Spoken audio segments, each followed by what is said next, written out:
Good morning everybody. This is Dr. Sandeep, postgraduate in Department of Pulmonary Medicine, Narayana Medical College and Hospital, Nellore.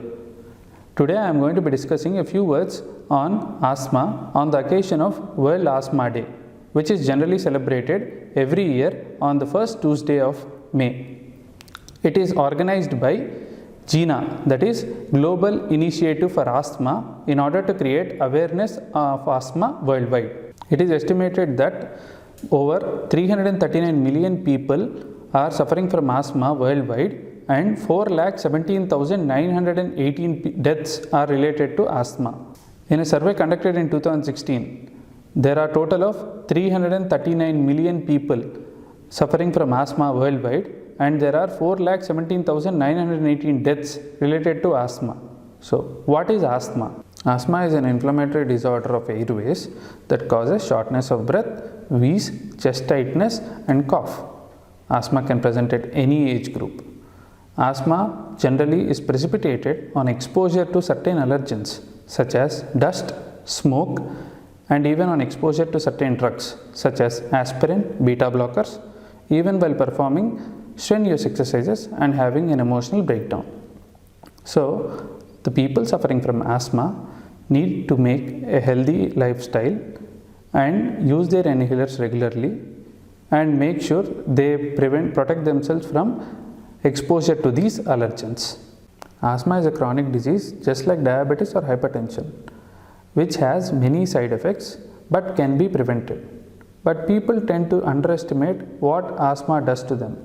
Generally, people think that asthma is a condition that occurs once or twice in a year, but they don't think that asthma is a condition that needs to be taken care of every day.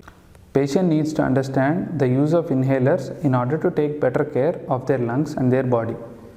It is not just the medications that they take, it is about the food they eat, the exercise they do and the sleep they get at the night and the attention they pay to their surrounding environment. Quitting smoking also helps.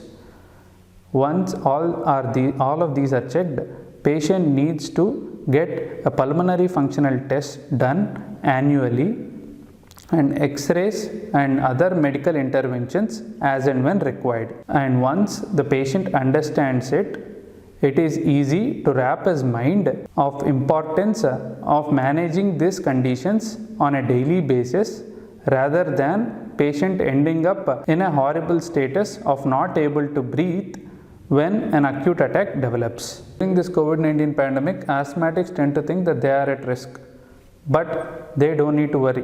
Only the asthmatics whose asthma is poorly under control can develop serious illness when contacted with COVID-19. Asthmatics can follow the following safety tips during this pandemic. Do not panic. Stay home as and when possible. Use your inhalers, either it's mated dose inhaler, dry powder inhaler, and continue using your controller and reliever medications as prescribed by your clinician. Do not discontinue or modify your medications without the advice of your clinician. And do not go for pulmonary function tests until and unless it is necessary.